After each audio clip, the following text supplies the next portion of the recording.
This is the Puck Junk Podcast.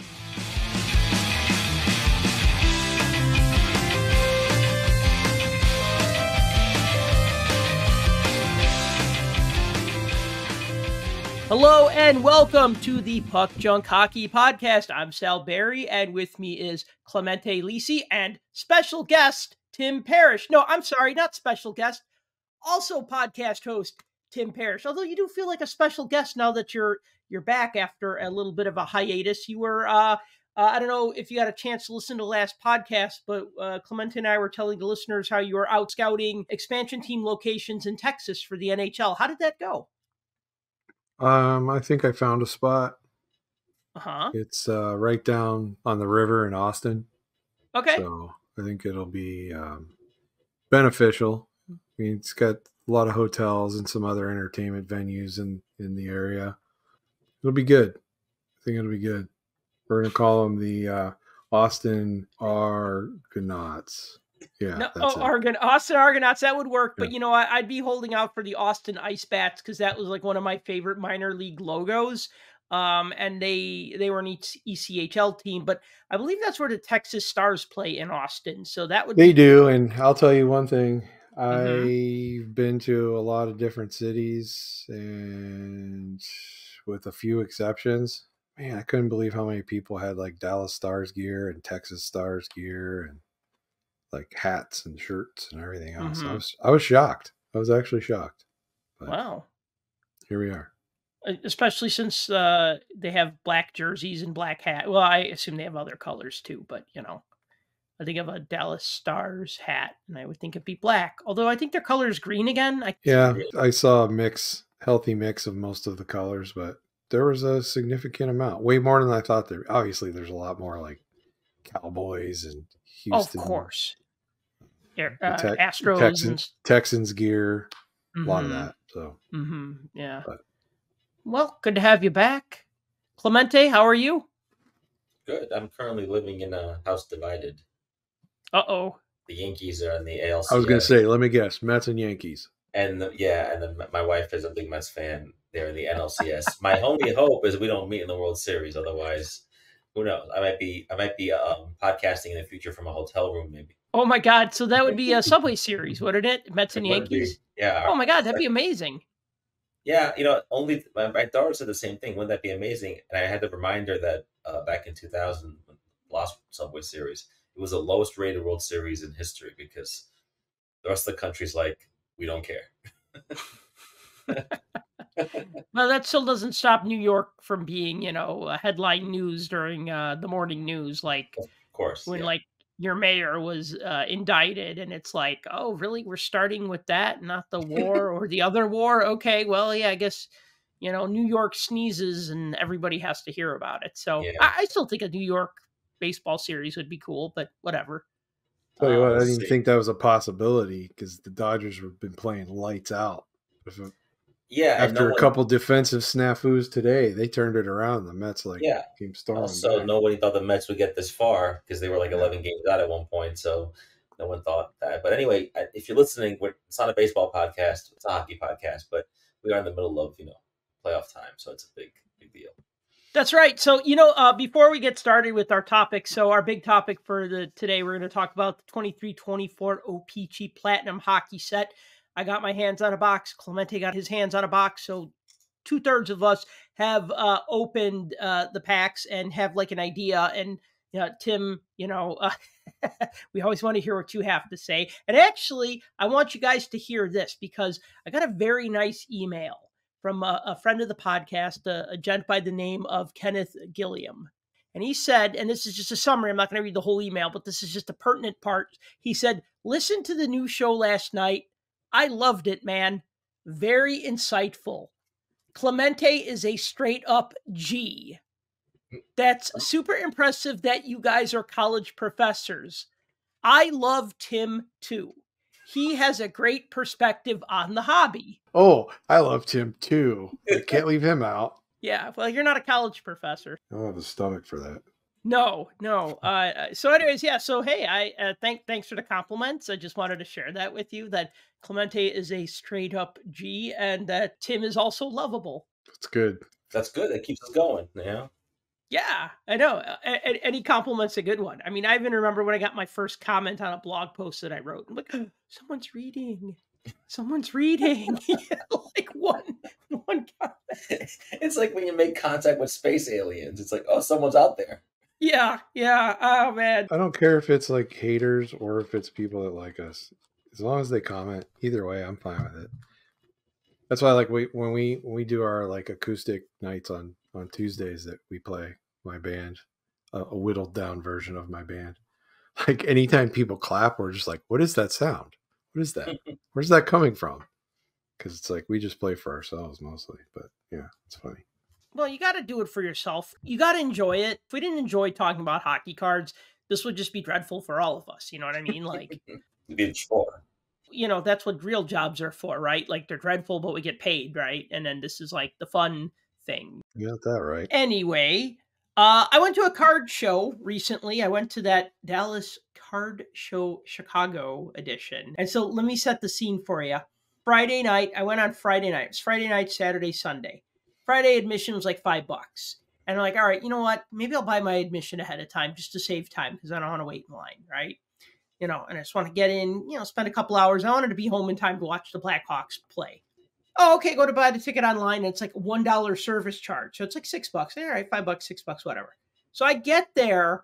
I walk into the Schaumburg Convention Center and I see somebody and I said, is this where the card show is? You know, because there were like a couple different buildings. Oh, yeah, you're in the right place. Just go right that way. Okay, I go.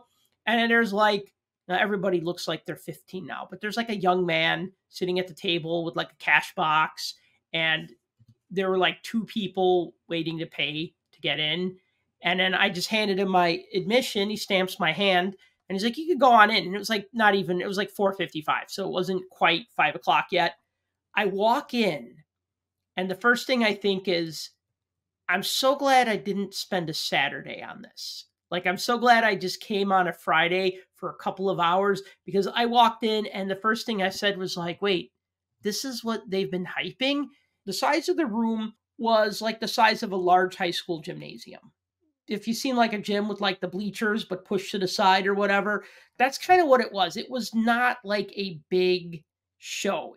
They boasted 200 tables and it was probably 200 tables, but that didn't mean 200 different vendors. That just meant 200 tables. Because I said to one vendor, I said to him, I said, hey, is this the whole show or is there like another room? And he laughed. He said, nope, this is the whole show. And I said, oh, well, okay, because it said, he goes, yeah, 200 tables. They mean 200 tables, not 200 different vendors. He's like, I have 2 tables. I go, oh, okay.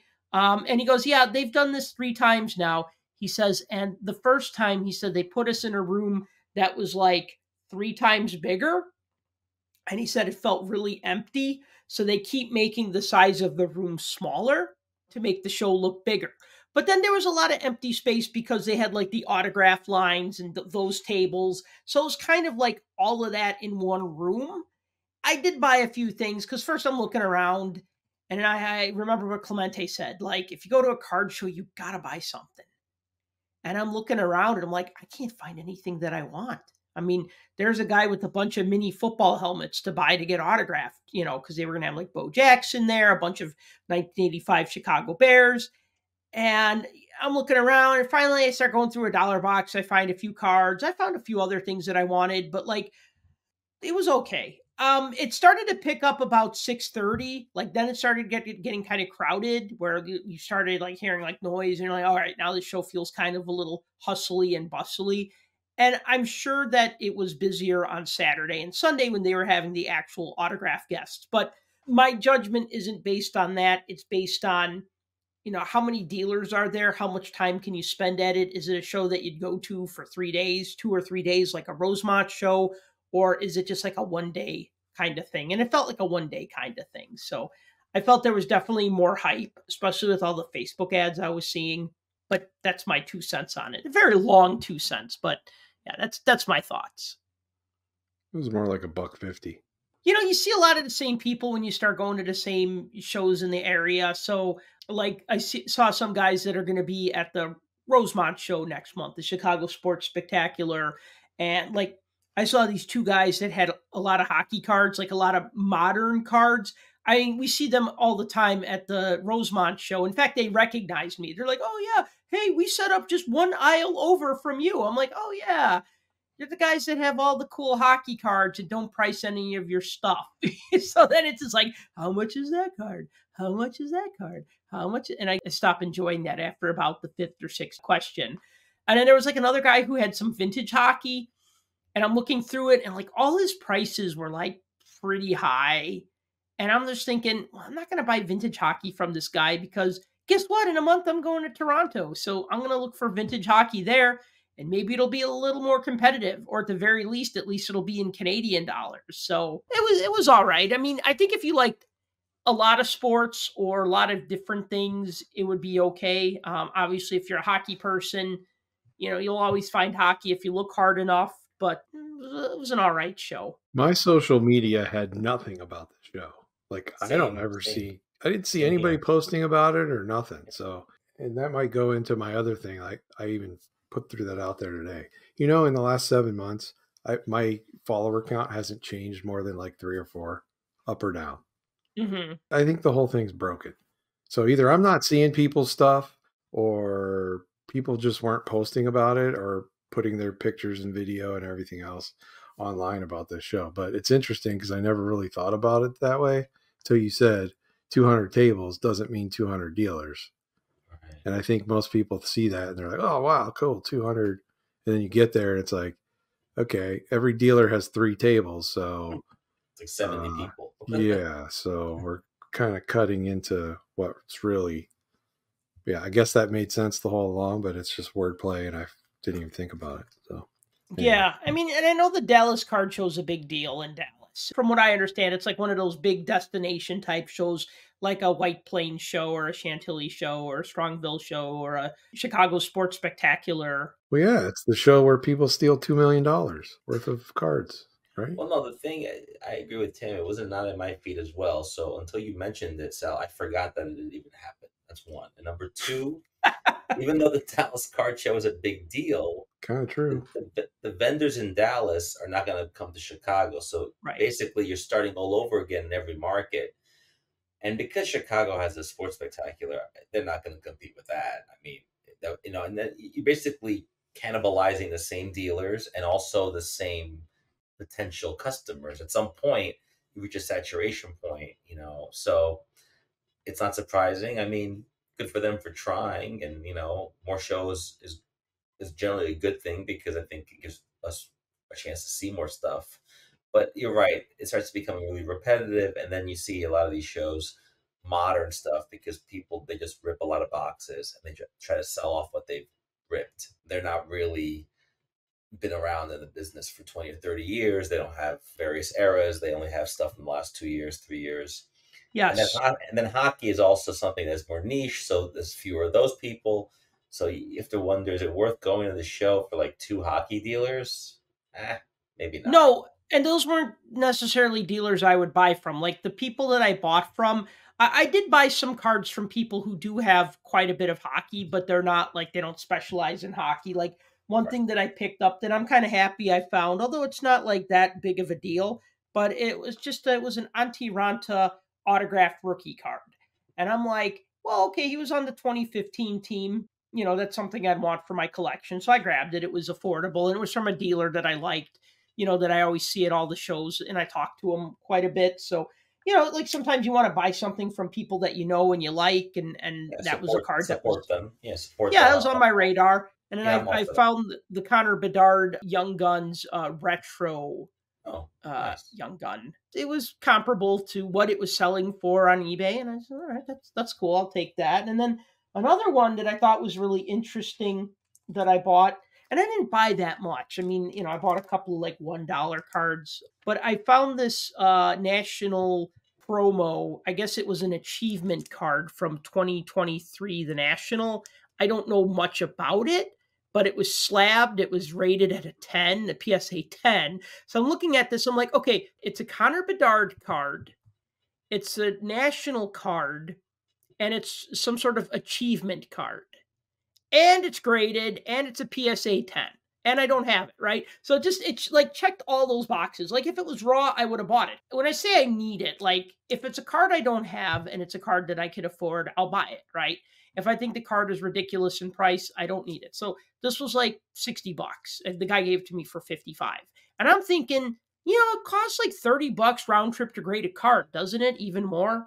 Like if you just got a card graded, you have to pay to ship it there, you have to pay to ship it back, you have to pay the grading fee. You're looking at like $15, $20. I mean, I don't know. But if he's a bulk submitter and he submitted many cards, it could have been price point could go down. But whatever, regardless, it's a good deal. Yeah, but for me, this was just like, okay, this is a card I don't have. It's unique and it's graded and it's a gem in 10. So, again, it's not like I'm a big. My biggest complaint with these is they just don't fit in 9 pocket pages, these graded cards. And then I bought a box of 91-92 Upper Deck hockey cards unopened because it had those 3 magic words on the box. You remember those 3 magic words that made us buy many, many packs in the 90s? You'll never learn. Yeah. Chase the Hull. Yeah. Yeah, because it might have a Brett Hull autograph in it. I have so much unopened stuff. Is it at least French? No, it's not. It's like buying the Pro Set cards, looking to get the Stanley Cup card. Okay, I'm guilty of that too.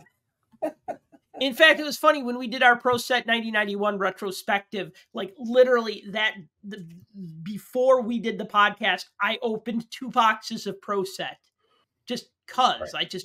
I was just like, well, I'm going to open these to kind of relive that experience of opening old Pro Set cards and have that in my mind. So I was just going to say, before you continue with your statement, do you remember how that card came about, that achievement card? I have no idea. So if you remember, Upper Deck had that achievement program. So you could try to pull the card. You had to go to E-Pack and buy the bundle pack. Then you had to go to Collect Forever and buy the Michael Jordan Funko Pop. What? Then you had to go to the Evo and buy the hockey preview card, the Ionics one. Okay. And if you bought all 3 of those, you transferred them into your E-Pack account, and then you got a redemption to get that card. And then, of course, you could transfer it to your ComC account, which obviously someone transferred it to their account, sent it to PSA to grade, got it back. So that's what I want to get at. There was a poster that at the National, and I was with Tim, and yes. I said, that's a great card. Like, how do you get that? And then he went into the whole thing, and I said to him, oh, you know what? I think I'll just wait until it's on ComC. Mm-hmm. And I bought that same card maybe a year ago on ComC, not graded. And I did a search for it because I remembered Tim was like, oh, they'll probably show up there. And it showed up there.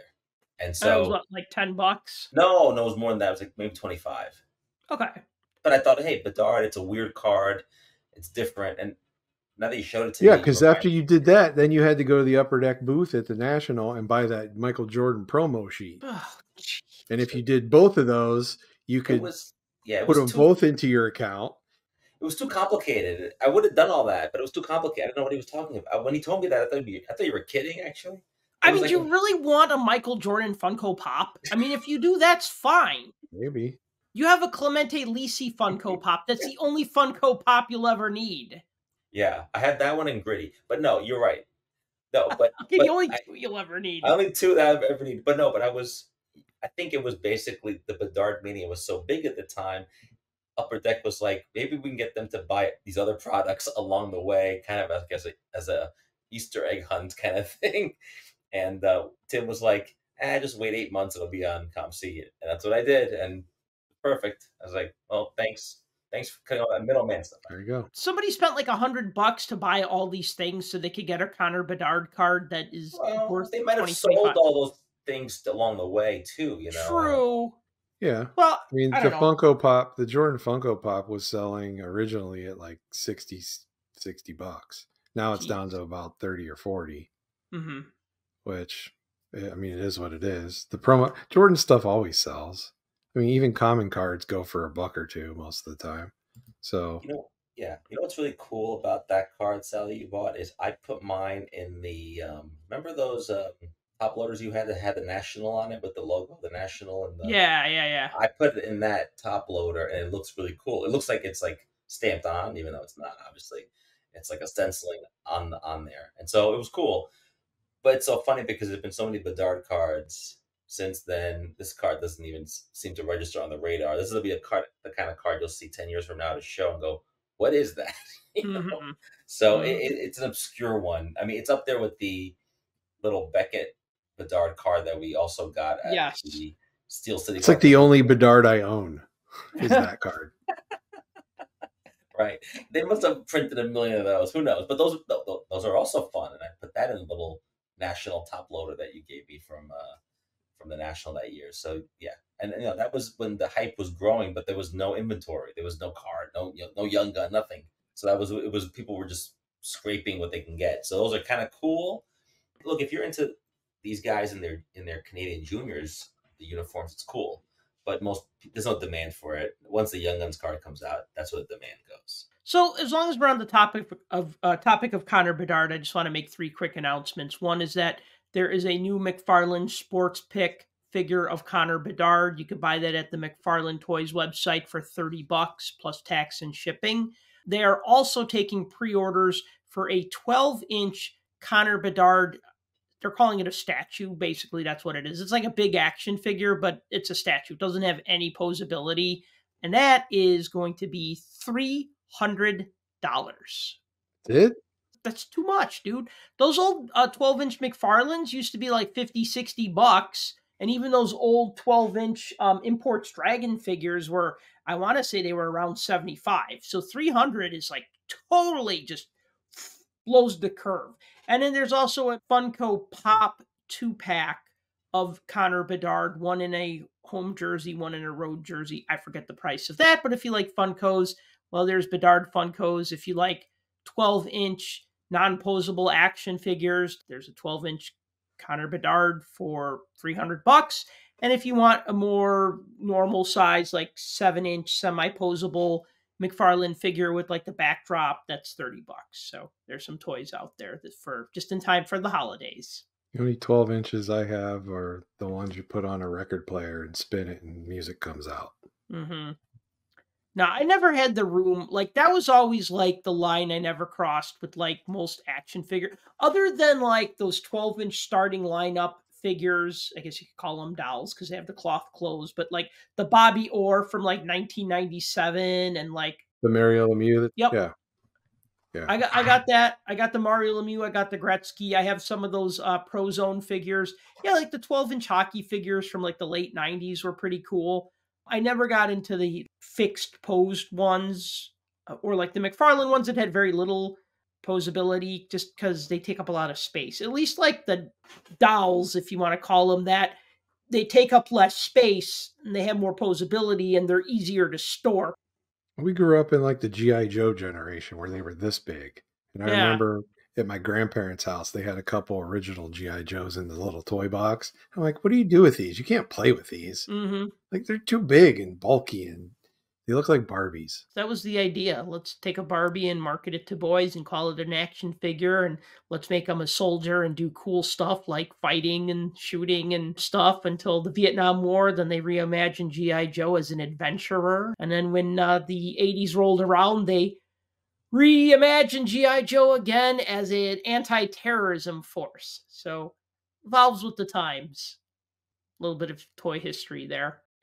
All right, I want to talk about this Jessica Campbell autographed card from Leaf. So Jessica Campbell makes history, first woman to be a coach in the NHL. She's an assistant coach with Seattle. Correct. I'm like, all right, cool. This looks great. All right, available until October 17th. Cool. Don't get around to buying it. I go to buy it like the next day. Sold out. It's $24.99. I just assumed it was going to be an open run because when Leaf says available until blah, blah, blah, I don't always wait to the last minute, but I didn't think to pounce on it. And whenever they say limited to however many, then I know that you got to pounce on it right away. Like when they did those Anime Nation cards, and Mario Lemieux was one of them. It was a 3-pack of Mario Lemieux and Joe Namath and Lionel Messi. And I just did the quick math in my head. I'm like, okay, well, there's a number out of 99, out of 25. I'm like, all right, there's like less than 500 of these. So I bought a couple packs of them because I wanted to make sure that I got the Lemieux, and then I could just sell off the other ones. But like I thought it was just going to be an open run. So I'm a little annoyed at myself, but I'll get on. I'll get on with my life and get over it. But let me ask you this: so they're not numbered, but they did make a set amount. Apparently they did, but it just said available until 10/17. Right. And as of they meant 10:17 a.m. is what they meant, like in that morning. But you went the day after, so only one day after they went on sale. Right. Not too bad. Today's the 14th. I was trying to buy one on the 11th, and I believe they went on sale on the 10th because it was supposed to be for 1 week. Because usually when Leaf sells stuff, their web exclusives, if they're numbered, they sell out when they sell out. If they're not numbered, then they just have them open for a week. Because when they were doing like those Leaf metal cards, and like I got like the Dominic Hasek autograph and the Mike Richter autograph, those were open for a week. I think the first one I bought very last minute, and I think the other ones I bought like right away. And so anyways, yeah, like I said, I'm just a little annoyed that it sold out so fast because I wanted one. But I guess if I really wanted one, I would have bought it right away. And okay, he who hesitates has lost. Well, I think what happened was a lot of people that are not hockey collectors probably jumped on that. Like there's a lot of people in the hobby who collect women in sports, that kind of thing. So I'm guessing there's a lot of crossover appeal. And $25 for an autograph isn't so bad, right? Like that's a pretty good price. So you have a good price, you have an interesting history making kind of thing, and Leaf makes nice cards. So that combination, I mean, I'm surprised that like you went there the next day and it was gone. But if you think about it, maybe it's not too shocking. Then again, I'm surprised. Look, they could have increased their print run, but because they're autographed, they have a set amount. They can't like keep. Well, that's the only reason why they sold out. Right. If it was not autographed, they would have made 10,000 of these. But clearly but they're autographed. So I mean, who knows how many sheets signed? I mean, who knows? Is it on card sticker? I don't know. Yeah, it's a sticker. It's a sticker, but even with a sticker, I mean, she's not signing 5,000 stickers. It's probably less than that. So that's my take on that. But if somebody paid me $10 an autograph, I'd sign 5,000 stickers. But whatever.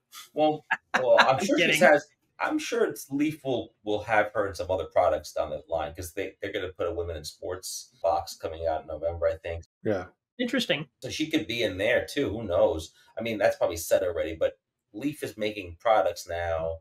They're trying to make more products because they used to make a lot more than they make now, but I think they're trying to do more and more. And so who knows? She might pop up again somewhere else, but cool card to have because it's different. But I'm sure it'll show up on the secondary market. I think one of the big things is we've been starved for women's sports trading cards for so long. Right. They've only been just a fractional smattering of them over time, and especially with hockey. I mean, you don't get them often. You get special inserts and things like that. The Team Canada cards. Tim Hortons does a pretty good job of throwing the female athletes in to their products, and then up until recently, we didn't really have individualized sets that were geared towards that. We almost had the PHF. We were told we have to forget the name of it. Right. And now we finally got at least the start of Upper Deck's contract with the PWHL. So, I think more and more of that you'll see. So you're right. I think it's cross genres. It's not just hobby people buying this. It's people that were just interested in the concept. And she's not a bad coach either. So there you go. I mean, she was with Bylsma and the Firebirds. So another thing that went on sale last week, Topps Now is back for another season. Topps Now hockey stickers. Remember those? They're back in sticker form. Wait, they're still stickers. They were never not stickers. I know Topps Now does like baseball cards and other sports cards, but for hockey, they have to be stickers because it's, they can't do cards. And I've said this before and I'll say it again. I feel like Topps was really phoning in the design the last couple of years because they more or less look the same. I mean, if you think MVP cards look the same year to year, look at the Topps Now stickers from 2021 and 21-22. Same design. 22, 23, 23, 24. I think they tweaked the design a little bit. I know there's only so much you could do with stickers, but all they did between last year and this year, all they did was they changed the black bands at the top and bottom to gray. So, okay, it still kind of looks the same. The other thing that I'm going to gripe about is that the prices went up because apparently the cost of stickers costs more now to produce. I don't know. So last year, yes, I looked this up before the show. Last year, a 6-pack of Topps Now stickers, like if you wanted stickers 1 through 6 or 7 through 12, you just wanted one of each. It was $11.99, $2 a sticker. Now a 6-pack is $13.50. It's $1.50 more. If you want the 5-pack, like if Macklin Celebrini, cool, I just want his sticker, but I want to get 5 of them because you can't buy one. You could buy the 6-pack with one of each, or you could buy a 5-pack with 5 of the same, potential to get the gold or ice blue version. The 5-sticker pack went from $9.99 to $10.99, so $1 more for just the same thing. And then the 20-sticker pack went from $34.99 to $39.99, so still $1 more per sticker. So there you go. Topps Now is still around, but it's now more expensive. It should be called Topps Now More Expensive because it's now. You can't 10x the hobby unless you raise the price, man. Yeah, you can't 10x the hobby without raising the prices. And plus, have you seen the cost of adhesives now? It's crazy. Yeah, I don't know, man. Yeah, I know. Like whenever I buy tape at Target, it's like $4 a roll, and I'm like, should be like 99 cents. I was kidding. I have no idea. Okay. I was making stuff up. Yeah, I know. I like to bag on Leaf, but they do good stuff. My wife bagged leaves today too while she was home from work. Bagging the leaves outside. Yeah, no, like I want to like Topps, but they don't. I mean, they're gonna do their sticker album, and I'll buy that because I always buy their sticker album because I like sticker albums. The Topps Now stickers are just such a weird thing because like most people don't know about them, so they fly under most people's radars. You know what I mean? And like I had some like Patrick Kane as a Red Wing stickers that came out last year, and I remember putting those out in my display case at one of the shows, and people were like, "Oh wow, a Patrick Kane Red Wing sticker! I've never seen that before," and they bought it because a lot of people still don't buy online stuff. I mean, this is funny, but we still know people our own age in our own age group who don't know what ePack is, who don't know what ComC is. They know what eBay is, but if you said to them, well, you got to make a ComC account and you got to make an ePack account, they just don't want to, or it's these stickers and you only get them for a week and you got to check the website every Thursday. They're just not interested. Yeah, it's much work for the consumer, they think. So it's like, it's not. If I can't just buy it in a box at a hobby shop, I don't care. And so you're right about that. And so, but you would think that would make these more sought after. I don't think that's the case, or more valuable. It's not the case. To the right person, I mean, is that Matt Rempe sticker still $30? I don't know. It's a good point. Probably not, because there's card alternatives now. So there's MVP and there'll be, Young Guns. And it's like, oh yeah, the sticker. I mean, you have that experience with the Bedard stickers. Like I was with you, I think at the National, people were like, oh, what is that? And then you're like, oh, it's a Bedard, and then as soon as you say sticker, some people are just like, oh, I'm not interested. Or they want it anyway because it's a good price point. So the word sticker could just be a total kill for some people. I get it. I grew up buying Panini soccer and hockey stuff, and I love, so stickers are cool, but stickers have gone away in a big way. And I think Topps makes these because they want to be involved with hockey somehow, right? And so they make these. I mean, I don't think Topps. I mean, even the Topps homepage, they're often not even on the homepage because now Topps Now for baseball, they figured out like a formula ever since that whole Olympics card they did. Now they figured out, like in Ohtani with all these records, they're making all these Topps Now, and then they're having all these chase cards in there, and special cards, autographs, and people are just buying them up. And in a lot of ways, Topps Now is creating like a kind of a Topps Now junk wax era type situation where they're printing many on demand, but people are chasing them because they're hoping to get a bigger prize. It's a huge lotto ticket, obviously, but Yeah, but that's just one autograph. So 100, like I think that basketball card, what was it like? Was it like LeBron and Steph Curry and Curry, and yeah, I and forget who the Durant, other yeah, Durant. Durant, Okay, yeah, so I remember I almost bought that card because I'm right, like, right. wow, that is a nice card. I'm not a huge basketball guy, but that's just it was a nice card. It's It's also got USA, so yeah. USA, good players on it. I watched that game. I wasn't like, oh yeah, yay basketball. I was just like, that's a nice card. That's just a card I'd like to have. But it was like $11.99, and then it said, look for the one of one autograph parallel. And I said to myself, okay, this card is going to sell like crazy because people can buy 5 at a time or they can buy 20 at a time. So they're going to buy 20 at a time, thinking or hoping that they can get that autographed card. And then eventually there's going to be a flood of these, and then I'll be able to pick up one for less than $11.99 if I still want it. You know what I mean? Because $11.99 when you add in tax, then it's like $13. But yeah, you're right. They have a formula. You put one autographed version in there, and then everybody hopes that they get that one, or 5, or just a ridiculously low number. And that's how you 10x the hobby. That's how you do it. Yeah, just make 10 times as much stuff. You print a lot more, but not in the regular hobby products. Maybe you can do that too, but you don't want to cheapen that product, overtly. This is a way to do it. And then you have the gambling element, right, Tim? Like there's the gambling element of I want to get that one card, and you're not going to get it, but whatever. So you buy 20 of these, and it's like buying scratch offs, and then whatever happens, happens. Someone's bound to get it. Right? That's the whole point. But you're right. That card in a base form is like $2, $3 probably. Somewhere. Right. And these stickers kind of have the same.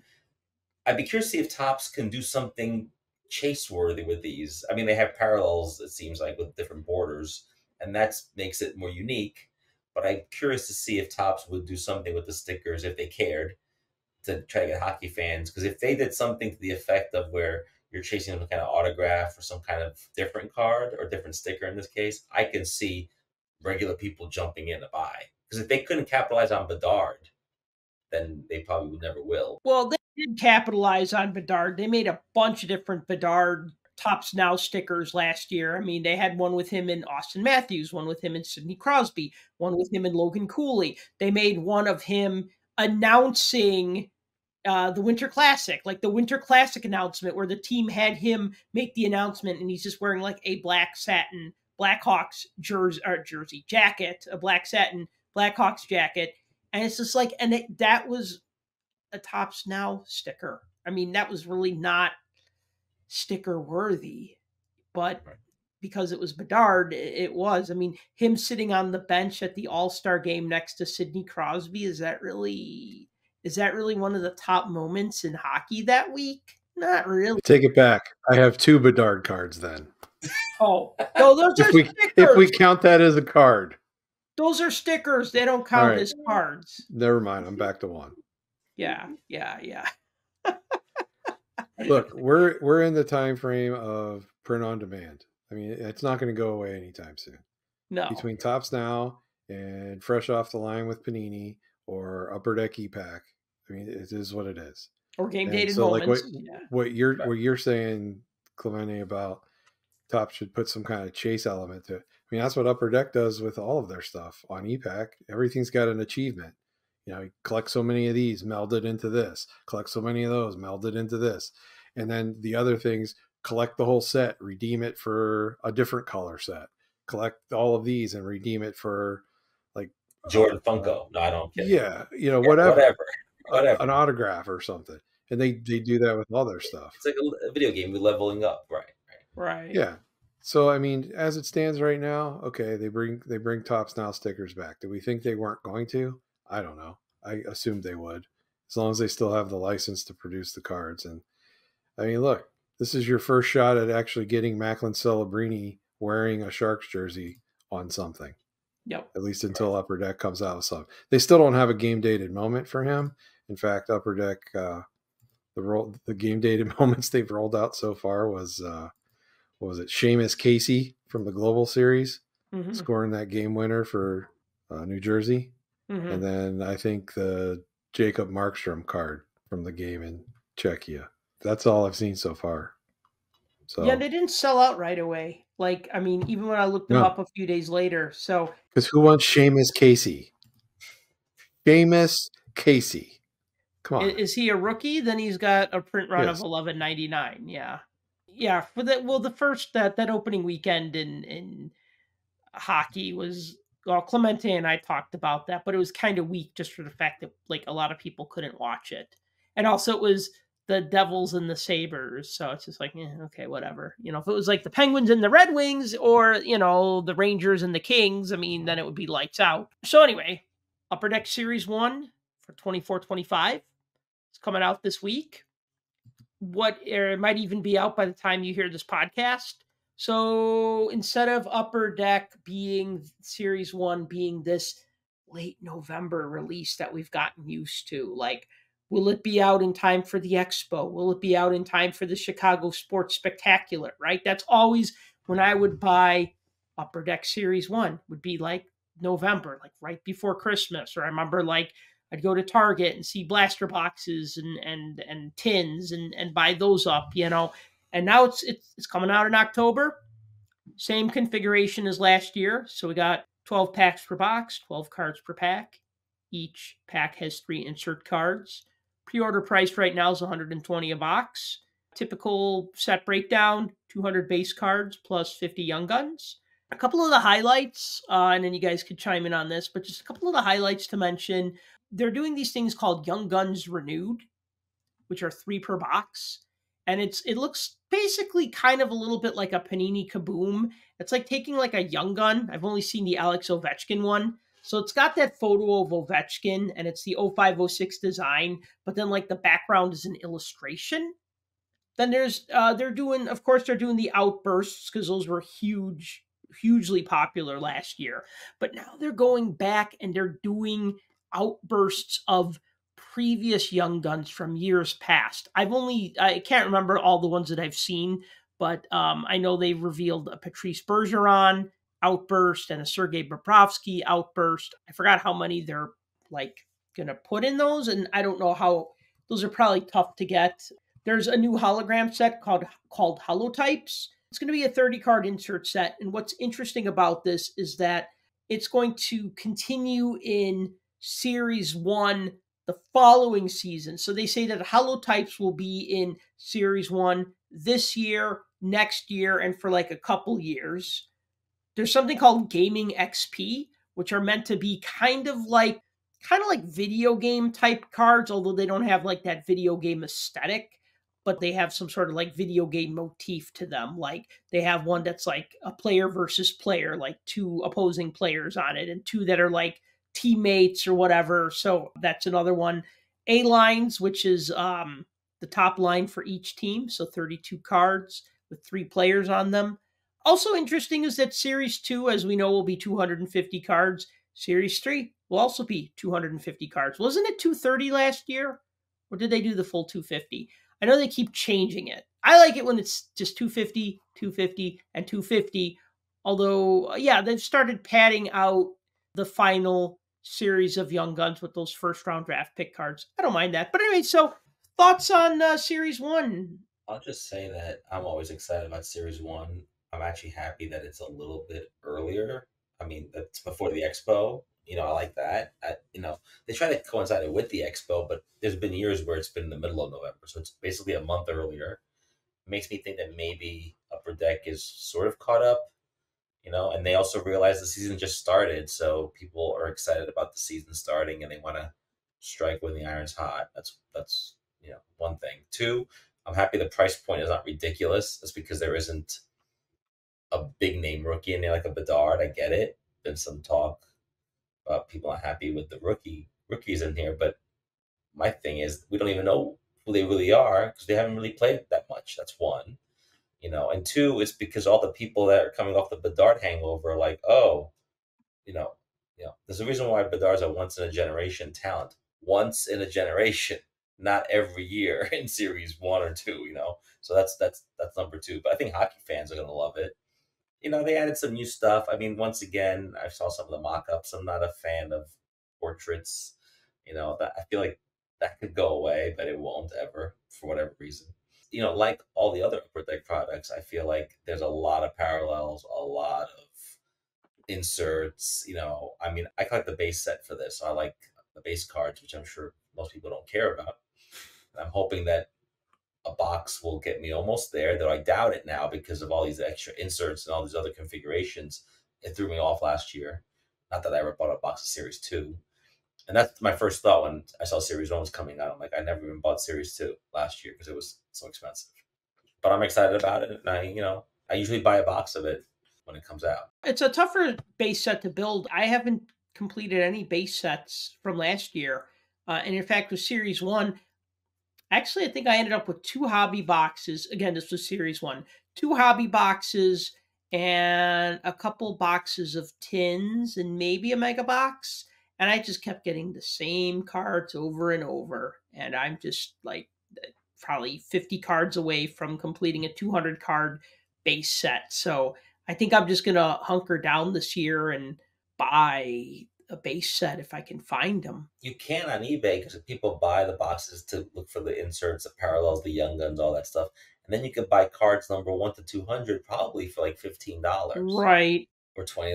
But that's not fun. The fun part is putting it together, not just buying it all. Because at the expo, they sell them everywhere because they've already ripped so many boxes. They look, they're like, you want to buy a base set? It's $15.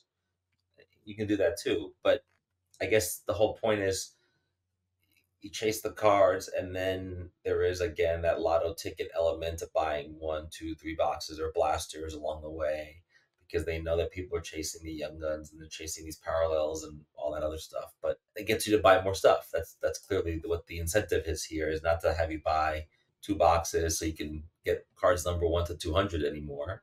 And the configuration's all off. If you start to buy retail, it doesn't help you at all. So No, it does not. So a couple comments. Yeah. If I may. Please. First, the people complaining about the rookie cards, the Young Guns in here, they need to shut up. Because, yeah, we may not have some major superstar generational player that's shoved in here that everybody's been waiting for 4 years. But you can't sleep on this set of Young Guns, at least for Series 1, at all. Because if you look at the list, I mean, it's got Zach Balduke in there. It's got Brennan Ottman from the Rangers in there, who could be potentially pretty good. Cutter Gautier's in there. You got Maverick Bork. You got everybody's favorite Ranger, Matt Rempe's in there. Fedotov from the Flyers is in there on the list. Nice. Josh Doan's in there. He's still shown as a Coyote, but we by the way, won't get I found that Utah. to be really weird that they would. I thought he'd be in Series 2 with the Utah jersey. I'm surprised that he's in Series 1 with the Arizona. I thought that the league would want to move on from that. So I was very surprised to see him on the list. Yeah, that's another one of those timing things. If Series 2 has the Utah Hockey Club in the jerseys that they have on, I'd actually be surprised. I would think that'd be something they'd save for extended. But you never know. Maybe they'll have it up. But you know what I'm saying? You can't like say, oh, these guys are garbage. I mean, we all know that prospects in the NHL, with the 1% of the 1% as the exception, they take a while to marinate. A year, 2 years, 3 years, that's not unheard of for a guy. So I wouldn't sweat this class as being a throwaway class. Number 2, Sal, you brought up the seeing the Ovechkin card of the Young Guns Renewed that are coming out. Mm-hmm. So these are painted, I guess. Mm-hmm. It's essentially artwork. So it looks like graffiti, like a spray painted mural type of thing. So Luke the Cardist, which a lot of people that are in the hobby know that name. They recognize that name because he's been around for a little while. He's worked with Topps. He's worked with Panini before. He's a card artist, and he takes cards and he paints them and he makes them crazy and sells them as original artwork. He's been doing this for a while. He was a collector. He got into the hobby a long time ago collected cards, but he's also an artist and, drew all the time. And, he was looking for something to kind of cross over with, and realized one day I could paint cards and draw on cards. And he started to, and turns out people liked it and bought it. So now he's working with Upper Deck, and these are his. If you're into card art, these are pretty cool. And the other cool thing about them, they're not like the case hits. They're 1 out of 4 packs. So you should be able to collect the ones that you are looking for. So that's good. But I thought it was cool. It was something different that Upper Deck decided to throw in that you wouldn't normally see. Not a fan of the gaming XP. I don't think anytime they throw in gaming themed things into the cards, they don't do too well. I don't think people do that crossover very good. Everything else, for the most part, other than the holotypes, I haven't seen an actual holotype yet, but I'm kind of anxious to see how they look, because it's the full-on hologram back, like the old school, and at least the foreground players in color and not blurred out to where you can't see their face and you're not real sure if you got a Steve Yzerman or a Wayne Gretzky. And though it turned out to be Brett Hull instead. It was a thumbprint smudge. Yeah, right. Yeah. So these should be much better than that, but should be pretty cool because Upper Deck hasn't gone full hologram in a while. So, well, speaking of full holograms, that 91-92 Upper Deck box that I bought has those really nice award winner holograms. I mean, that was like peak Upper Deck hologram, right? Those were like the improved holograms. Yeah, those were cool because they fixed them. You can see them, right? Yeah. Right. The stereograms from 90-91 were terrible. The award winner holograms from 91-92 were great. 92-93, I think they did like rookie holograms, which were okay, which was like a combination of like a hologram with a photograph as part of the card. Oh, and then they peaked with 96-97 SPX. Remember those die cut cards that had the holograms that would move when you would turn them, and it would look like the player was looking at you, even when you would like turn it, like his eyes would follow you.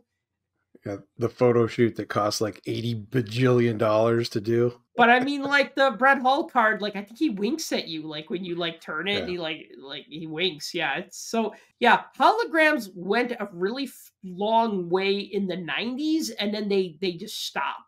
I've been told that the company that used to do the holograms for them is no longer around. And I'm like, well, nobody knows how to do that anymore. It's just like a lost art. Now, hologram cards are not really holograms. They're just shiny, but they don't have that cool 3-dimensional effect. Maybe in a world of video and internet, seeing something 3-dimensional doesn't really appeal to people. They see that kind of stuff with VR. I mean, I don't know. But you're right.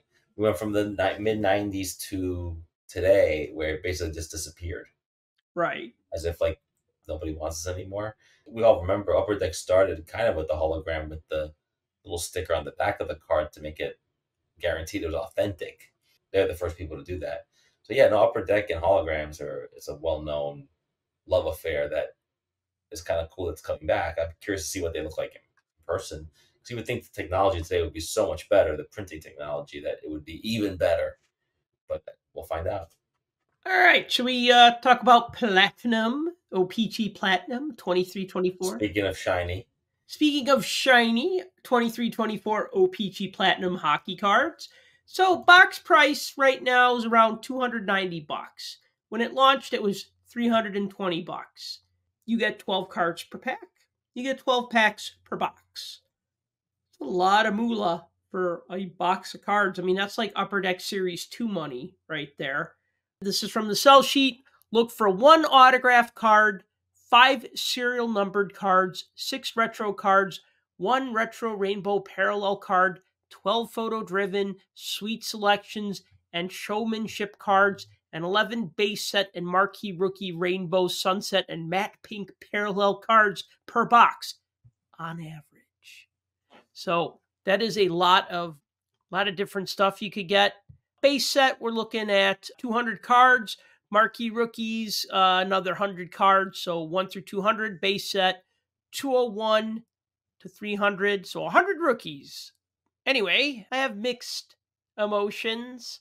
Like, I like O-Pee-Chee Platinum, but also at the same time, and I think you said this last year, Clemente, is that they just basically replicate the same design as the O-Pee-Chee cards. So they're a little less exciting because they look like cards that we already got, albeit shinier. My other complaint, besides the price and the design is just the same, is that I really like the parallels better. I like the colorful parallels and I love the rainbow parallels. Like, to me, I wish that all the cards were the rainbow parallels because I love that color sheen. The other ones just seem so dull in comparison. And I know it's probably more expensive to do it with the rainbow sheen, but I've joked about this last year about metal fatigue. We have Allure, we have O-Pee-Chee Platinum, and then we got Skybox Metal. We just got so many metallic-y cards. What do you guys think? Well, I'll chime in because I bought a box and I broke my box fast. The last box I bought was Series 1, so I was like really in the mood to just rip a box of stuff, right? That was almost a year. I think I paid $290 or $295, something like that. And it was a lot, and I knew going in, whatever, it's a mistake. But there's always that, oh, maybe there's a Bedard in here or whatever. And no, I didn't get any Bedard anything. And I didn't get my money back, which is normal now, so that's fine. It's not what I expect. But I agree that it's the same design. I mean, I mentioned that last year. But I almost wish the O-Pee-Chee paper they just made it platinum because it looks really good in platinum, I will admit. And the marquee rookies look really good. Now, the best one I got was Luke Hughes. That was the best one I got. I got a bunch of, with 100 of these guys, a lot of them are, yeah, you pulled the right one. Yeah, well, I got Connor Bedard, but this is what they would call, it's his base rookie. Well, I got the paper version of that card. It is in a pack, but it is a base rookie. But that's fine by me. I'm not looking for anything that's extra numbered or rainbow, whatever. That's all extra. Right, right, yeah. I was disappointed with the autograph, and you think at that price point that the autograph checklist would be a little bit stronger than what's made available. It always, and so the autographs could be better, and that would kind of make up the difference there in terms of the price point, I feel. But I think the price point is high because of Bedard, not because I bet you next year's O-Pee-Chee Platinum will go down in price. Yeah, so you get 3 marquee rookies per pack. One box, I ended up with 36 marquee rookies. So, I mean, realistically, you could build a set in 3 boxes. I'm not saying you should run out and do that at $300 a box, but somebody's breaking this stuff. So, I mean, it's highly likely that you're going to end up with obviously full base sets on eBay, even full base and rookie sets. Not impossible if you're getting like 30 plus rookie cards per box and they're not like 1 per box or 1 per pack or 1 in every other pack. But I wanted to say, okay, what autograph did you get? I got Bowen Byram. Bowen Byram. Okay. Decent player. He's decent, but it's not going to light up the sky for me. I don't think he's played a full season yet because of injuries, but. Right. And I got Ole Eriksson Ek, who played exactly 1 game in the NHL 18 months ago. Long enough that Upper Deck should have known better. Because by the time they were packing out, not even packing out, we'll just say by the time they were producing the set, this guy was already back in Sweden or whatever. Like, he was gone. He was back in Europe. Now, they got the card signed on card, so either they sent it to him in Europe or in the minors or whatever, and it was produced way ahead of time because it doesn't necessarily have to match the other ones, doesn't have stats on the back, whatever. I got this card, and I said, that's my autograph. And I knew who this guy was right away because at the National, I bought a stack of cards off of somebody for cheap. Like, it was just like one guy's just like, oh, just give me $30 for everything, man. I don't really do hockey. And I looked, I said, yeah, all right, cool, whatever. I took it. And there was an autograph of this very same player in there. And I remember looking him up and being like, oh my God, who is this guy? He played 1 game. Oh, he's been out of the NHL for over a year. And I remember throwing it in like my my 3 for $10 box, and somebody bought it the next day. They bought like 3 like low-end autographed cards, but I was just like, oh my God, like I always say, look, if you're guaranteed an autograph, you're not always going to get Connor Bedard or Adam Fantilli or Sidney Crosby or whatever. You're going to get a good player, or you're going to get a bad player, or you're going to get an okay player. But I feel like when you get a card of a guy who played one game in the league so long ago that by the time the set was really in production, I mean, he was way out of the NHL by then. So to me, that's disappointing. I mean, that doesn't skew my view of the set. It just makes me wonder, like, why put an autograph of this guy in the set? It hurts. I mean, it's an on-card autograph, too. So they had to track him down and get this signed. The funny thing is, my autograph looks like Wayne Gretzky compared to what you got. So that's, I mean, that, you know, it's not, no, it's very little consolation because on the whole, you're right. Like in your case, they didn't have to include that card. They didn't. They had plenty of time ahead to say, we're not going to put in this product because, but they, you know, I don't know why they produced them, or they only want to make the autographs difficult. I mean, honestly, pull the checklist and look at it. It doesn't make you go like, wow, other than the couple major guys, you know, the Bedard, the Faber, the Fantilli, the Zari, the Cooley, you know, those guys are there, but Fraser Minton, and is David Gust even on the Blackhawks roster anymore? Henry Thrun and Hugh McGing and, you know, the guy that you got, or Milos Kellerman. I mean, these are all potentials of cards that you're going to pull from the rookies. So they're not all winners. In fact, not a lot of them are winners. Oh, David Gust. Okay, I had to look him up real quick. He is back with Rockford. He played 4 games for the Blackhawks last season. 1 goal, 1 point, no assists, 2 PIMs. I'd want an autograph of him. He's actually from Orland Park, Illinois, which is kind of a far suburb of Chicago, about an hour away. So he's a local boy. Well, but also he's 30 years old, so he's not a boy anymore. He's 30, and he's... No, but you're a Hawks fan and you collect Hawks, so that would make sense that you would want that. But if somebody's just opening a box and pulls, you know, one of those players where it's like, what? You know, like, what is going on here even? Right, exactly. So... It is what it is. Yeah, I mean, I almost think, like, I know that the box price is clouded by the fact that you could get Connor Bedard, but I almost wonder if... It's not because of Mackie Samoskevich? What? Are you serious? Do we need to have rookie autographs in every product if they're going to be of low quality? I mean, I know, like, a rookie that's nobody today can be a somebody tomorrow, and then everybody wants that card. Sure.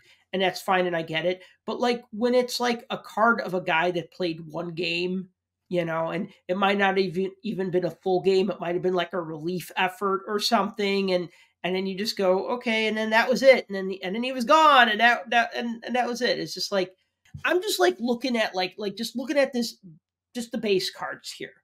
Nito Niederreiter, right? I'd rather have his autograph. Average NHL player, solid career thus far. Anton Lundell, okay, well, Jack Hughes, of course, Seth Jarvis, Jordan Binnington, Alex DeBrincat. I mean, I know this is just the best 200 cards, you know. Okay, so obviously Andrei Vasilevsky and Sergei Bobrovsky. Yeah, okay, so those would be kind of tough to get, you know. But, like, I would think I'd rather have, like, an autograph of, like, an average NHLer, you know, and then just say, oh, okay, well, that's the autograph that I got, than, like, a guy who hasn't hardly played, or, you know, whatever. But then again, I'm looking through, I'm actually just thumbing through these, and I go, well, these are all really good cards, or really good players. So definitely getting autographs of these guys would definitely drive up the price of the set. So I just wonder sometimes, like, why include autographs if they're going to just be so underwhelming and lackluster? Yeah, I mean, I agree, but, you know, there's so much product, and this, you know, I also wondered if the NHLPA has some kind of stipulation where, you know, as long as they play the game and they're in the players' union, maybe they have to sort of want to spread the wealth around to other athletes, other players. I wonder that too. And also, these autographs are not numbered, so We don't know how many of the one you got or I got, how many they made of those. We have no idea. Mhm. So there could be thousands of those, and the Bedard one, there could be like 50 of those. Right. Yeah. And, I mean, that's yeah, usually how it is. right. And they get you chasing the stuff. I mean, I think collectors are getting a little smarter, and they're not all just buying, especially at $300 a box. You just can't be buying boxes of this stuff, or cases of it. And the breakers do. And look, we're saying the same stuff we say all the time, only it's all been consolidated into one episode today, which is everything's a lotto chase, everything is a gamble now, and everything is meant for breakers, not for individual people. Like, we bought one box each, we broke the bank here, but someone buys a case of it and they break it on on some channel somewhere, or they have they're breakers, and then all these cards end up in the whatever, in the bin somewhere, or they mail you your card that you got. Too bad you paid top dollar to get into a card break because you want to get Bedard, and now you're walking home with this one game goalie. And so that's what these products are geared now towards. They're not geared for the guy or gal who wants to buy the one box. If you buy the one box, you have to know, hey, look, the odds are really stacked against you to get something really good. And like, you got the base Bedard card, that's like a win right there, because that's like a $50 card now, right? That's like a win. Well, that's the thing. Between the two of you, that's $600 on two boxes. Right. And we didn't get anything, and we get nothing. And what do you have to show for it? Between the two of you, do you have a full base set, maybe? Maybe. Like, if you put your heads together, would you have like... No, actually, because you get I'm looking at my stats here. I got 72 base cards in the box. Right, so 72, 72, 144, even if we didn't have duplicates, which wouldn't happen, that's still short of a 200 card base set. Yeah, so if you're building with the hopes of getting a few cool inserts and a major hit out of that deal, you got $600 into it. You don't have a base set. You have a base of the hit, and your autos are bad. Cool. I mean, right. The dollar bins. Jack and Squat left town. Yeah. So that's the thing. I mean, it's hit or miss. The person that opens up the box and, somehow, some way pulled the rookie autograph, matte pink, Connor Bedard. Okay, well, now they've got themselves a couple mortgage payments. Congrats. But, that's not everybody. So what you guys got was typical of a break, I would say. Mm-hmm. Yeah, that sounds right. I like the sunset parallels. Those look great. I thought those look great every year. I mean, sunsets are cool. The colorful background really pops. I love the sunset backgrounds. Anything pixels with me is great. So, like, I got like the blue Pulsar Retro of Nico Herscher, and it looks great. I like anything pixelated. I love the violet pixels. Looks great. Are those still numbered to $299? This one is numbered out of $299. The matte pinks are not numbered. The matte pinks look pretty cool. And then we got like the I got a red prism of I don't know who the heck this is. Vincent de Harnaes. Yeah, I don't know. Is it Desjardins? Desjardins. Is that how you say it? What's with these French guys? So. They need to put what's with these French guys? It's hockey. What the heck? They need to start putting the pronunciations back on the backs of the cards like they used to with Victory. Remember, like, when it would tell us how to pronounce like Tim Thomas and Taylor Hall and stuff like that. We need a pronunciation guide for names like La Tendresse and Lafreniere. I think the 2009 Victory of Semyon Varlamov does not have the pronunciation on it. They just gave up. There's like a too long. No, they didn't put it on there because they spelled his name wrong. That's the famous card where they spelled his name Seaman. So. Oh, Semen? Yeah. Because originally the way it was Americanized or converted from Cyrillic to the English alphabet, it was like, at first it was Simeon, Simeon, and then it was Semyon. So they kept kind of adjusting it. Like, like when you have like cards of like Russian players from the 90s, and like one year it's spelled one way and in another year it's spelled slightly different. I can kind of understand that. It's phonetic. Right, exactly.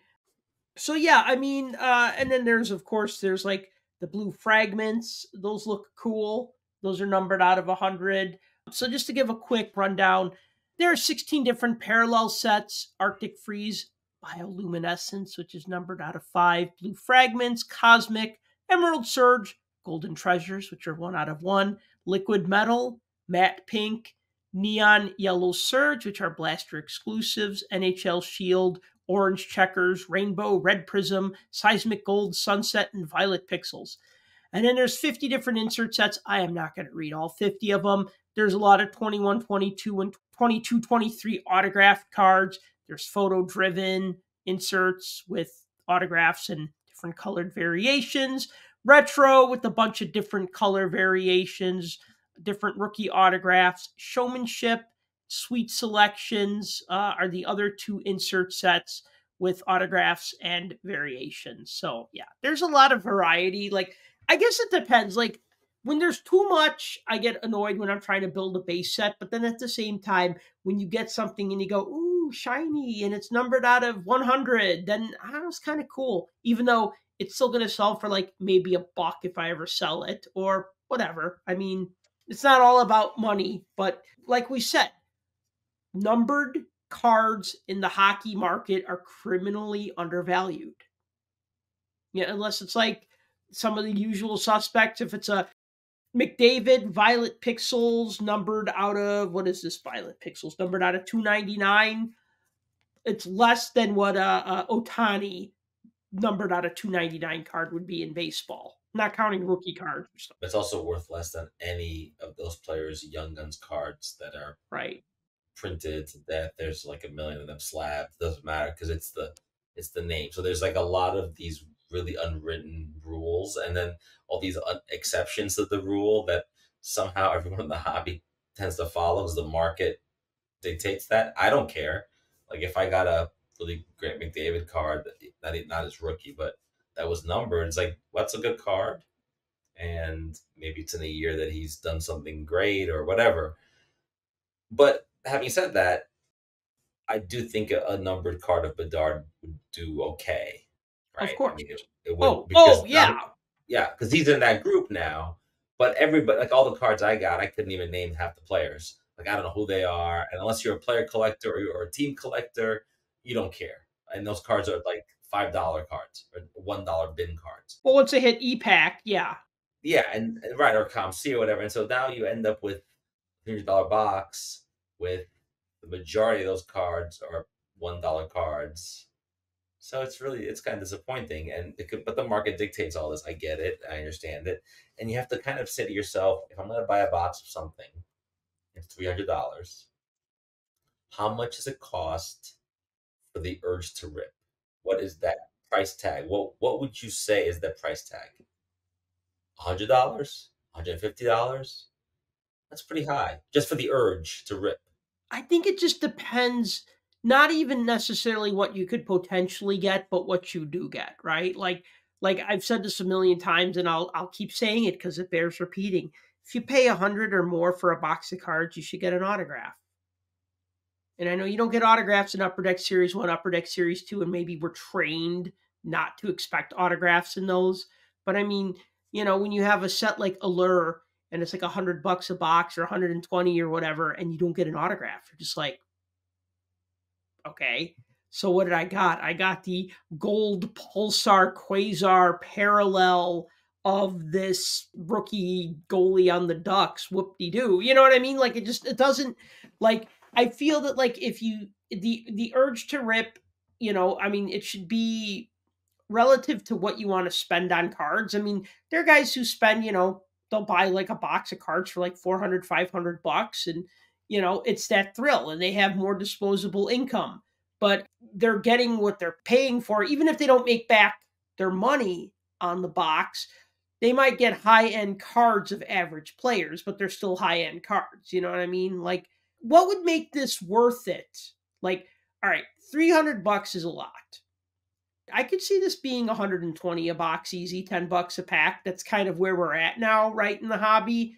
We have MVP, which is like a $5 pack, but now everything is like $10 and up. Upper Deck Series 1, $10 a pack, $12 a pack. That's kind of where we're at now. That's kind of where it's settled. $10 is the baseline, right? Or am I forgetting something? Yeah, it depends. I mean, Depends on the year and the series, but yeah, yeah, I mean, $10 yeah, would be a minimum anymore. Okay, O-Pee-Chee's maybe the other one that's less than that. right. No, because this is platinum, you don't get there's no memorabilia cards as far as I can tell. So Right. that's not an option. Otherwise, they would say an autograph or memorabilia card, and then you find out that's not even like it's a white patch. It's not even game worn, and you're like, whatever. Like, like if you go to the expo, all the flagship patches, they're all like in dollar bins or $5 bins. It's like because they're not special, they don't matter anymore. Look, autographs and products is not a special thing anymore. We know that it's been something that's been going on forever and ever. But I think having an autograph in there is, even the ones we got, they're not great. But I'm glad there's something like that in there because you're right. It doesn't work for me to give me some parallel that's numbered to 99 or 199 or whatever. That means nothing to me. That's another $5 card. Right. But maybe those autographs we got are also $5. But an autograph on a card is still kind of cool. It's on card, which is where the hobby's going now. Like sticker autos are not, they're frowned upon now, it seems, even though it's hard to get people to sign, players to sign. But that's the direction we're going in. And so, these products all represent what we've been saying for the past 6 months to a year. I bought the box because I had the urge to rip, but I also felt like, you can talk about cards a lot, but at some point you have to put yourself in the consumer's position and just buy one and go through the experience. I hadn't gone through the experience in a while, and I realize now what a ripoff it is or can be. The potential for the ripoff is higher than it used to be. I'm not saying every box I ever opened in my life was like amazing, but this one in particular, I felt like, wow, there's nothing in here, like for the price point. You think about like, again, I hate to use an old example of the good old days, but like 8990 Hoops, the Detroit Pistons card that everybody lost their mind over. Remember, it's like the Detroit Pistons champion card, and it was one in every other box. Okay, so one in every 72 packs. And that's very predictable if you think about it by today's standards. And if you pulled that card, it was like a $20 card. And at the time, the packs were like 50 cents each. So that didn't drive up the price of the box, though. Or again, like the 9091 Pro Set hologram. Even though, like the old Beckett's used to say that it was like a $100 card or $200 card, now it's like a $500 to $1,000 card, 35 years later. But what I'm getting at is like, there were potential to get good cards, but it didn't drive up the price, right? It kind of did with Upper Deck French in 9091, but I feel like those prices were more reflective of the perceived print run.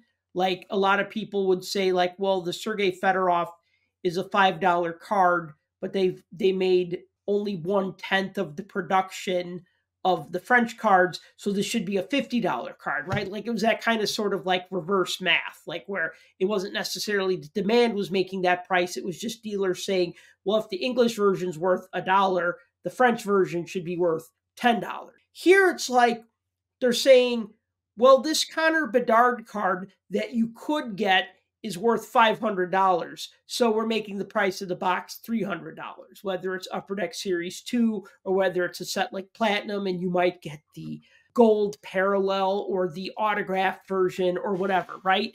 It's not like you buy a card and you hit it big. It's almost like if you get a good card, you break even, right? Like if you get a really good card, you break even. And that's where it's at now. And that's unfortunate. There's no going big or hitting it big. It's breaking even is going big these days. Well, it's a catch-22 because if you want the prices of the boxes to come down, you got to pull the autographs out and make them more scarce. If you want people to buy the product, you got to put the autographs in because they got to have incentive to buy the product. But if we're going to do the $100 price point and everything gets an autograph, then we're going to end up with checklists that are filled with Ole Eriksson X. And we don't want that. I would have settled for Joel Eriksson Ek, his brother. Sure. Who plays in the NHL. I mean, you know what I'm saying? Like, yeah, how many third and fourth line wingers and grinders and black aces and guys that played 12 games because they're AHL staples would be shoved in these products. I mean, like I said, it's a catch-22. You want it one way, but you can't have it that way. Then you want it the other way, but you can't have it that way either. So the value-added cards should be the serial number cards. They really should. Mm-hmm. But the market doesn't treat them that way. Mm-mm. I don't know if we'll ever get to a point where they do. Now, certain ones, maybe they do. I mean, you get some of the lower serial numbered ones.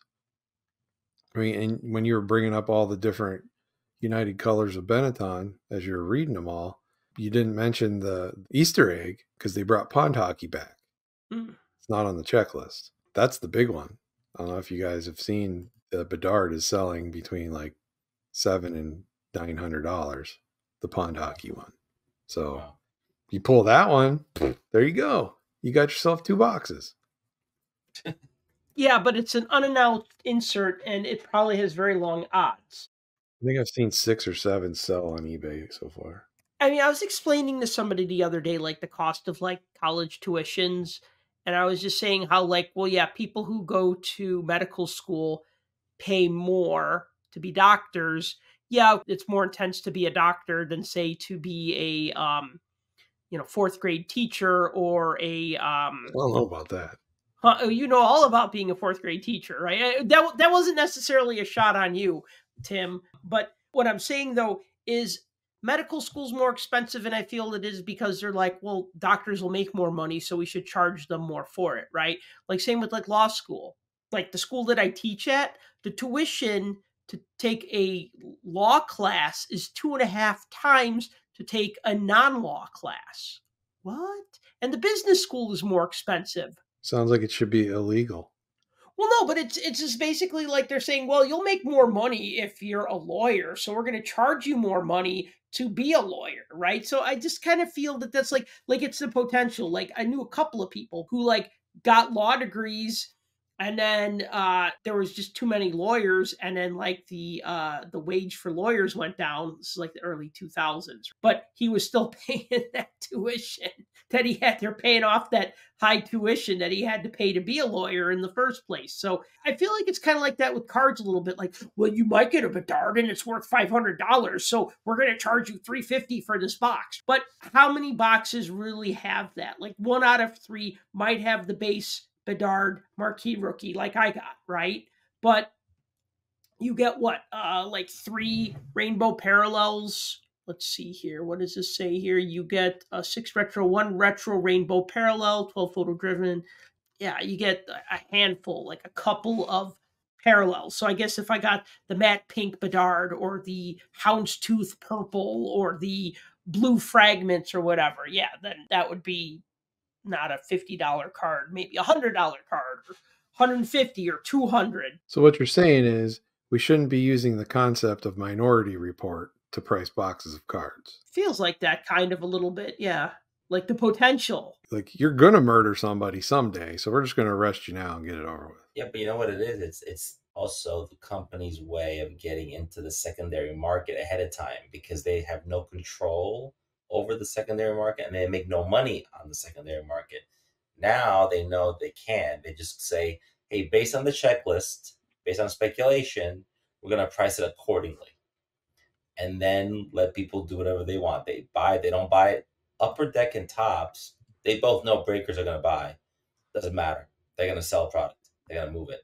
And so it's not like 10 years ago, 5 years ago, 20 years ago, whatever, where if the price point was too high and nobody bought it, they didn't sell it. And then it would be on sale 4 months later at a show or at a shop. I mean, anybody that owns a store listening to this will probably say, yeah, I got plenty of boxes of certain products that people didn't buy because it just didn't move, and Upper Deck wants to make a lot of money on Bedard. They know they only have a rookie year to do that in, potentially, and they're doing it. Anything 23, 24 is going to be priced high, and then you'll see next year, you'll do a price comparison between each product from this year to last year, and you'll see it'll be down because Bedard he'll be in it, but it won't be a rookie year. Sure, there might be a Bedard autograph, but also be a McDavid autograph, right? That doesn't move the needle as much as a rookie your autograph does. Right. And so that's what it is. It's just not a good time to buy wax because of Bedard. And the fact that 23-24 products are still coming out now, we're still getting that. Wait until the cup comes out with Bedard. God, we're not there yet because they're behind. But this Bedard rookie card, 6,000 a box. That's my prediction. well, because you might get a Bedard that you could sell for 7,000. I mean, rookie patch auto, right. That's the grail that people want, right? And because of the way they're backed up and the way the calendar's set up, we're going to be talking about Bedard rookies for a long time here. Especially with E-Pack, with a lot of these stuff coming out on E-Pack a year down the line. Yeah, no, the other products look like crap in comparison. Like we're saying, Series 1, people like, there are no good rookies here. It's like, relax, people. Like, first of all, you don't know because these guys, some of them have only played 10, 15 games. Some of them have played less than that. So calm down. And number two, yeah, it's not Bedard because that only happens once in a generation. So it's not like Crosby and Ovechkin in the same year. That was a fluke. So that's where we're at. And so it's kind of a tricky time and a weird time. And I think, look, people are buying more singles. People are waiting for stuff to go into the wild. And the truth is, if I went on eBay right now and I wanted to buy the best cards from this set, like the Bedard base marquee rookie, that's $50. I could have bought 4 or 5 really nice cards for $300, and I would have gone home happy because I would have gone home with the ones I wanted, right? Not all the cards I don't want that I'm going to put on Comp C, and someone can buy them if they want to knock themselves out. Do you guys see what the Emerald Surge sold for? Do tell. Over 13,000. On eBay. Yes. Right. It was like 13,200 and something. That's numbered out of 10. Correct. And this is autographed or no? Yeah, they're autographed. Okay. Well, all right. Now, I guess for an autograph, numbered out of 10. I mean, heck, the orange checkered one sold for almost 10 grand. So who is buying this card and why? These are big numbers for a player that only played 1 year. Yeah, I mean, and he had a good year. He's doing all right. He's doing pretty good. And he's on my fantasy team this year, so he's been doing pretty good for me. But yeah, I mean, $10,000. Like, if somebody said, "Here's $10,000. Do you want to buy a card?" I'd be like, "Oh yeah, I want the orange checkered Connor Bedard." No, 10 grand. even the red prism and the cosmic both sold for over $4,000. So yeah, I mean, this is like Gordie Howe rookie card money. All of these low serial numbered parallels have potential behind them.